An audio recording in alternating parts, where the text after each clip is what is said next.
Welcome to Randy's Old Time Radio Shows. Up next is Tom Corbett, Space Cadet, the American science fiction adventure that sent young heroes into outer space for daring missions and futuristic challenges. The series blended optimism, teamwork, and imaginative technology to inspire a generation of listeners. Get ready for a spacefaring adventure with rocket ships, unknown planets, and danger waiting beyond Earth's orbit. Strap in as Tom Corbett blasts off into tonight's mission. Kellogg's Pep, the build-up wheat cereal, invites you to rocket into the future with Tom Corbett, Space Cadet. Stand by to raise ship. Blast off -5, 4, 3, 2, 1, 0.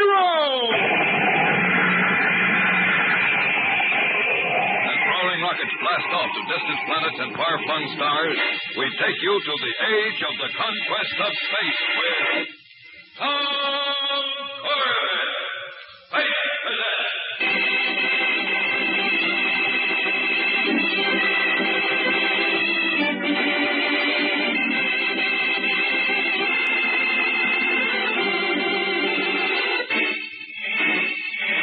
Rocketing through space on a scientific mission to the outer edges of the solar system, Space Cadets Tom Corbett, Roger Manning, and Astro prepare the rocket cruiser Polaris for a landing on the planet Pluto.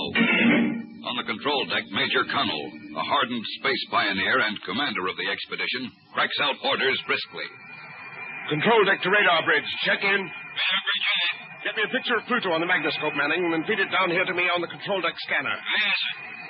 Well, Corbett, we should be hitting the upper layers of the residual atmosphere soon. Estimated time of touchdown is 2 minutes, Major Connell. Closing in fast. Have the schedule on it, sir. Pluto clear is dead ahead. And from the looks of it, I'm ready to go home right now. Nothing but ice. Never mind the editorial comment, Manning. Feed it down here. Right, sir. Oh, there she is, coming in clear as crystal. Well, how do you like Pluto, Corbett? Why, the whole planet is one big snowball. Carbon dioxide snow. You see those ice mountains there to the left? Down near what you might call the equator? Yes, sir. Those peaks reach nearly 6,000 feet up from the surface of the planet. Millions of years of temperatures are 400 degrees below zero have frozen carbon dioxide gases right into those mountains. That's where we want to go. We're almost over them now, sir. Very well, Corbett. Attention, all stations. Stand by for touchdown. Control deck to power deck. Check in. Aye. Reduce escape velocity speed to 5.3, Astro. Aye, sir. Why 5.3, Major Connell? Pluto has about 3/4 the gravity of Earth, Corbett. On Earth, we need a little more than 7 miles a second for escape speed, so we land tail first, using enough thrust on the rockets to ease down. Let me know when we're 50 feet above the ground. We're closing in fast, sir. 100 feet to touchdown. 75. 50. Power deck, zero velocity. Zero velocity. Aye, sir. 30 feet, Major. 20. 10. Touchdown!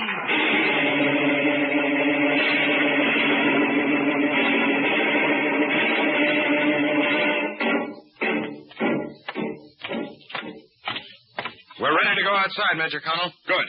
Now you all know what we're looking for. A cave that can house 1,000 workers and equipment as a base for later detailed explorations. We'll go out in pairs. Corbett, you'll come with me. Yes, sir. Astro, you and Manning get one of the jet boats ready for use. Yes, sir. After preliminary examination of the terrain, we'll use jet boats for advanced search. Now, check your oxygen supplies. You should have enough for 8 hours. Under no circumstances are any of you to go out alone. Remember that. Now, put on your helmets and check your oxygen. Cadet Astro, okay, sir. Cadet Corbett, okay, sir. Cadet Manning, okay, sir. All right. And be careful out there. One mistake, and it may be your last. Just remember, Pluto was named after the god of the dead.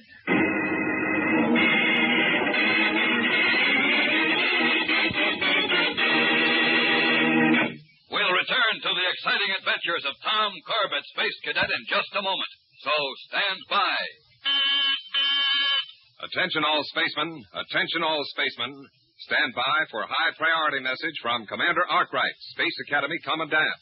Pay close attention. This message will not be repeated. The health and strength of you spacemen listening is of primary importance to the well-being of this planet. I cannot overestimate the duties and responsibilities you will have to assume in the years to come. That is why you must keep yourselves strong and healthy. That, in part, means selecting the right foods that really help you to build strength and health. And when it comes to breakfast, I personally recommend Kellogg's Pep. Pep is a 100% whole wheat cereal. A cereal that supplies vitamins and minerals and other food values Space Cadets need to keep up with their training. That's the kind of cereal you should have. If you want to match the cadets in their activities, eat the same cereal they do. Start your day the spaceman's way, with a hearty, nourishing bowlful of Kellogg's Pep. End transmission. Thank you, Commander Arkwright. And, Spaceman, Kellogg's Pep is a swell, tasting cereal, too. So ask Mom to get the cereal that combines good eating with 100% whole wheat. Ask your mother for Kellogg's Pep. P-E-P. Pep.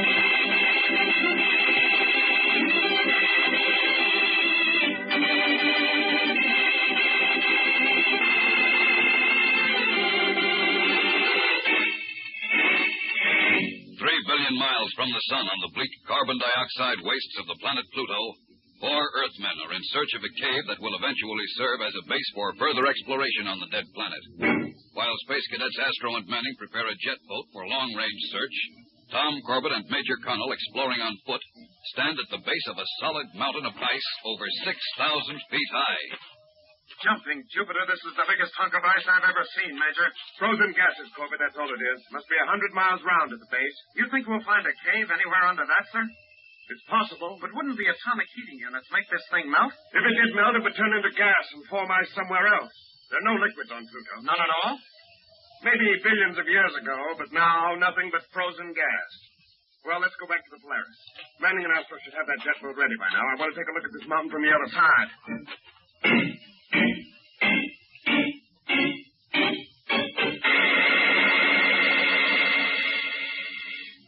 Well, the jet boat's ready, Astro.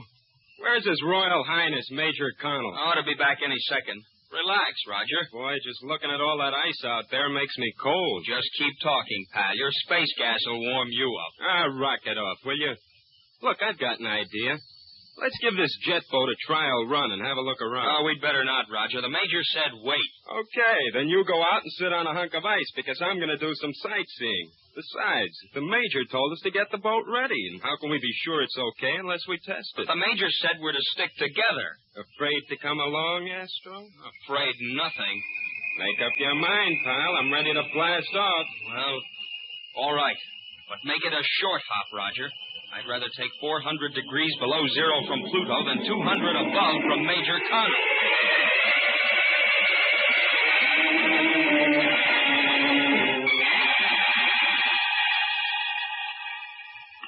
Rocket cruiser Polaris to Polaris jet boat. Polaris to jet boat. Come in, Roger. Astro. Polaris to jet boat. Come in. No use, Corbett. They've been gone for over 2 hours. Something must have happened to them, otherwise they would advance. I can't understand it, Well, sir. I can. Manning and Astro have deliberately disobeyed my orders to stay here at the Polaris until we return. I've had enough of this smart alecky attitude. This is going to cost them exactly 99 demerits. But, sir, it only takes 100 demerits to wash out of the Academy. I know that, Corbett. But it will keep them from stepping out of line again. A foolish trick like this could jeopardize the entire expedition. Jet boat to Polaris. Jet boat to Polaris. Come in, It's Polaris. about time. Polaris here, Roger. Are you all right, Manning? Sure. Manning, where are you? I don't know exactly, sir. About 1,000 miles south of you at the end of a big ice mountain range. A stabilizer froze and we can't blast off. By the precious of Luna, Manning, this is the last time you'll disobey an order. Where's Cadet Astro? He's back in the cave exploring, sir. What cave? I found a cave, sir, almost as big as the Grand Canyon. Goes in about a mile to the rock surface of the planet. That's what you wanted, isn't it, sir? Yes, Manning, thanks, but it still doesn't clear you of disobeying orders. You set out a red flare marker and stay where you are until Corbett and I get there. And when I say stay there, I mean stay. You move 1 inch and you'll get demerit number 100.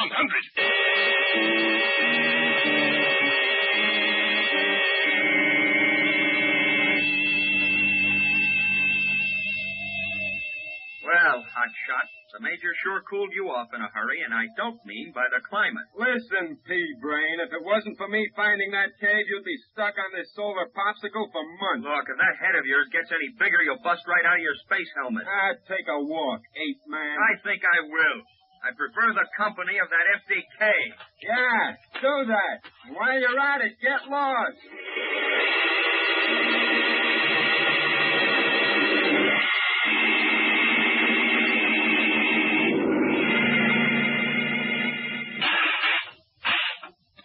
Hey, Roger. Oh, brother, am I glad to see you, Tom. I thought for a while you weren't going to find us. Don't worry, Cadet Manning. I would have found you all right.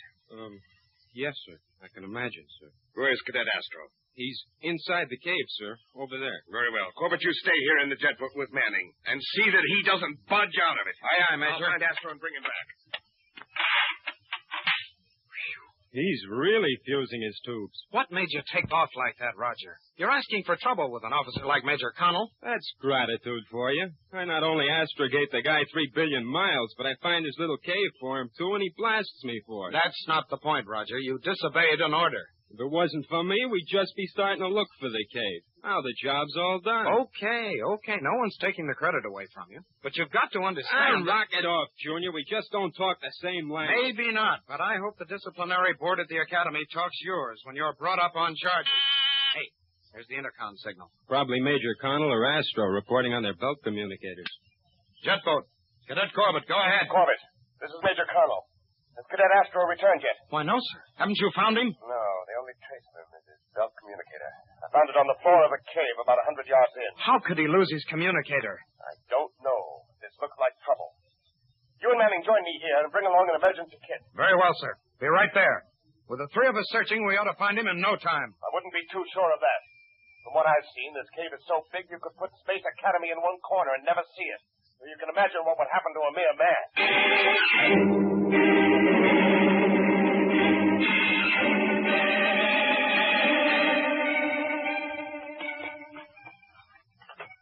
There's a narrow ledge leading down to the bottom of the cave, boys. If Astro went down, he had to go this way. Lead the way, sir. We're right behind you. You can see the whole cave from here. Jumping Jupiter, I never dreamed it was this big. Why, it must be 20 miles across and a mile deep from top to bottom. And the floor is rock, not ice. And look at the way the walls shimmer with light. Like they were studded with 1 million tiny light beams. Yes. In our wildest dreams, we didn't hope for this. But its size makes it that much more difficult to find Astro. I'll say 400 square miles to cover. To find one guy, 6 feet tall.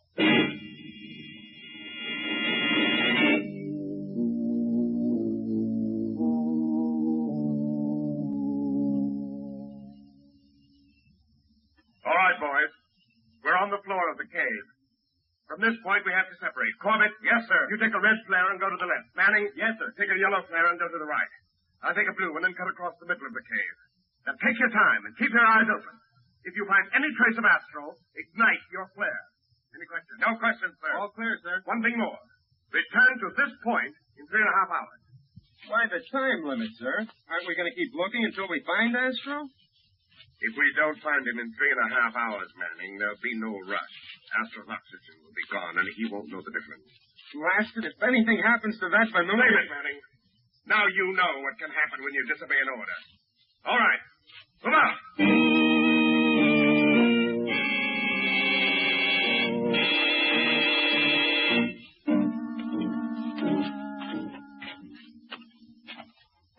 No luck, huh, Major? No, not a thing, Corbett. How about you? Same here, sir. No footprints, not a sign of him.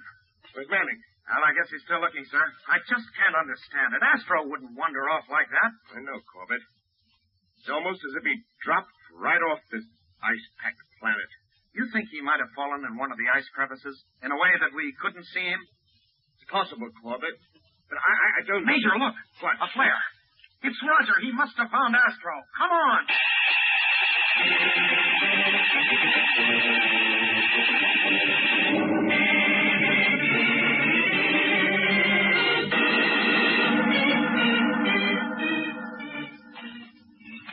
Take it easy, boys. Easy.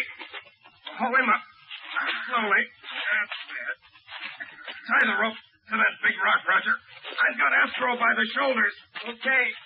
Hang on to it. Out of your hand. Get him over the edge. There. Thanks, Major. There. He's safe now. Manning, get an emergency oxygen flask hooked up to his space helmet. Hurry! Yes, sir. His face is almost blue with cold. I guess being wedged in that crevice for 4 hours cut off the heating units in his spacesuit. No, Corbett, he's not suffering from cold. That's suffocation. That's what happens when you can't breathe. Give him some more oxygen, Roger. I think he's beginning to open his eyes. Right. Come on, Astro, old boy. Breathe deep. He's getting it now. There. He's starting to breathe deeply. Hey. What's going on? Take it easy. Breathe evenly and slowly. That's it. Oh, boy. Does that oxygen feel good? Corbett, you and Manning go back to the jet boat and fly it in here. We've got to get Astro out of this icebox. Okay, sir. Yeah, we'll get this Venusian lummox back where it can be warmed up. Just a little of your hot air will do, Roger. Sounds to me like you're better already. Well, don't just stand there, boys. Blast off. Get that jet boat ready.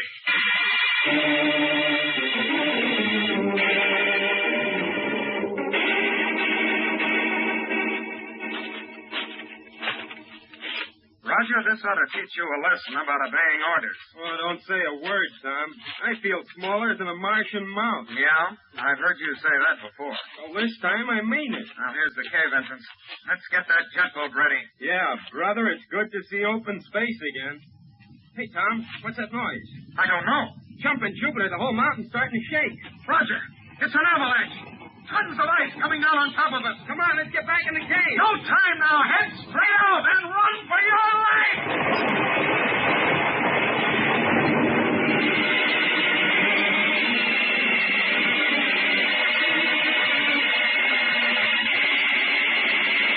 We'll return to the exciting adventures of Tom Corbett, Space Cadet, in just a moment. So stand by. Spaceman, have you started your collection of magic eyes yet? Well, let me tell you all about it because you won't want to miss out on this. The magic eye is a brightly colored plastic disc set with a picture in the middle. And when you hold it in your hands and tip it back and forth, the picture goes into action, doing things you wouldn't believe possible. There's one magic eye with a picture of Bob Hope holding a baseball bat. When you tip the magic eye up and down, Bob Hope starts swinging that bat just like a real baseball slugger. When you move another magic eye, you'll see a jet plane streaming through the clouds. And altogether, there are 16 different pictures you can collect in the Magic Eye series. Each magic eye is easy to get, too. All you have to do is get a package of that swell-tasting Kellogg's Pep. Open it up, and right inside you'll see a magic eye that's all yours. That's the best part. There's a magic eye free at no extra cost in every package of Kellogg's Pep. Get your Magic Eye collection started now. Ask Mom to buy the build-up wheat cereal, Kellogg's Pep. P-E-P. Pep.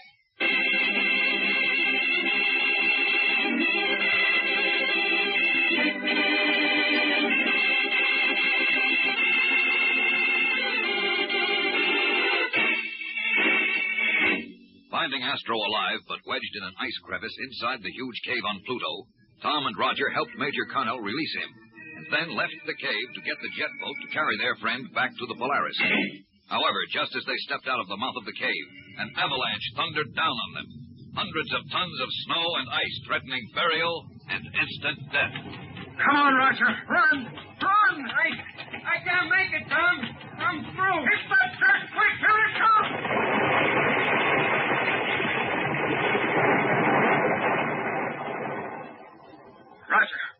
Roger! Tom? All right. I guess so, but I don't see how we got... Check your spacesuit. Make sure it isn't torn. No, everything's okay. Jumping Jupiter. Look, Tom, the mouth of the cave. It's buried. Oh, no. And Astro and Major Connell are trapped inside.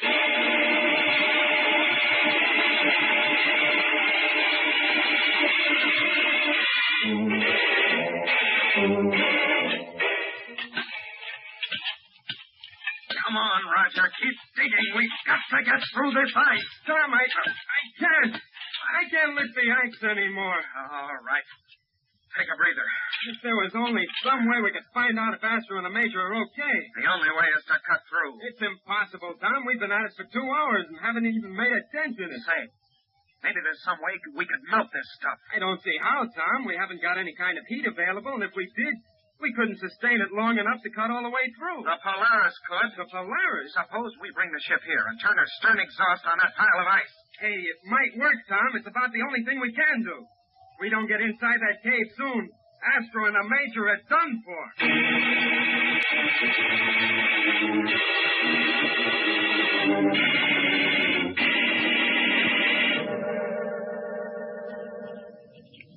Hello, Roger. We're getting pretty close to the cave. Stand by rocket controls. Okay, Tom. Power deck ready. I'll bring the Polaris right over the pile of ice and reduce velocity thrust until Pluto's gravity pull and the thrust of the rockets are equal. Sounds good to me, Tom. Right. We're closing in now. Fire rockets just enough to make us hover, Roger. Power coming up. Nice going. We're holding right over the ice. Our exhaust blast ought to make it evaporate soon. How's it doing, Tom? We have to get closer. Reduce your thrust just a notch. How's that? Right on the nose, Roger. Is it really melting the stuff? It just disappears. Another minute and we should be through. Great. Old man Pluto's getting the first hot foot in umpty billion years.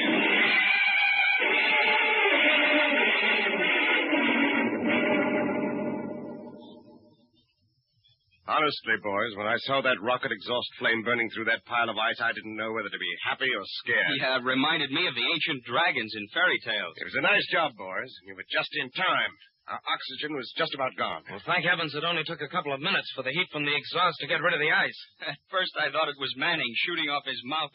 Major, will the cave fit the needs of the expedition? Oh, completely, Corbett.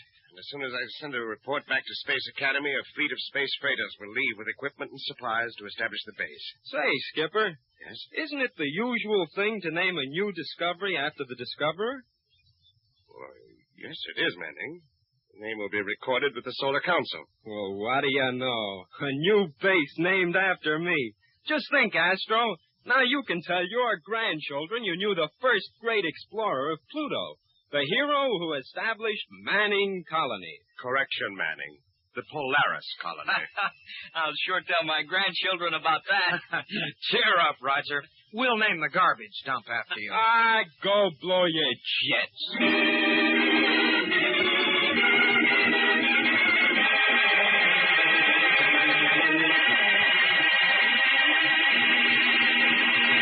Don't miss the next action-packed adventure with Tom Corbett, Space Cadet, when Astro is suddenly threatened by a spaceman's most dreaded disease and undergoes a dangerous trial in space. Tune in, same time, same station on Tuesday for the next thrilling interplanetary adventure with Tom Corbett, Space Cadet. Brought to you by Kellogg's Pep, the build-up wheat cereal.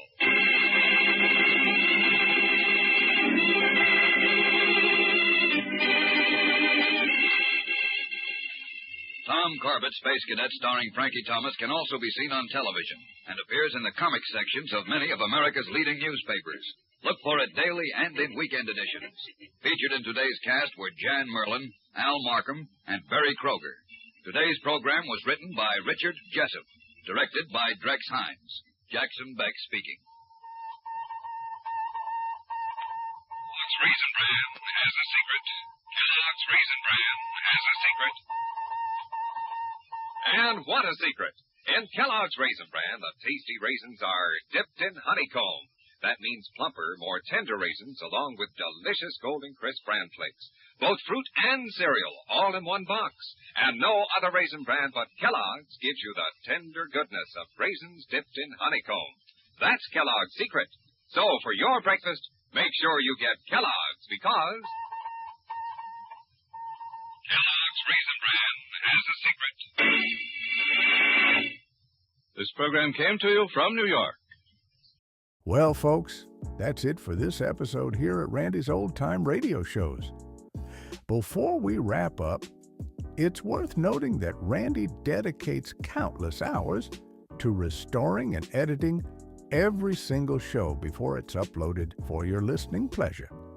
Our goal is to preserve these old-time radio treasures and make them sound as clear and warm as the day they were first broadcast. If you'd like to support his hard work and help keep these classic shows coming, any donation, big or small, is sincerely appreciated. You'll find donation links in the description below. Or if a QR code appears on your screen, simply point your phone's camera at it and follow the prompts. Randy sincerely thanks you in advance for helping keep these shows alive. Thanks for joining us, friends. Until next time, keep the memories warm and the stories close.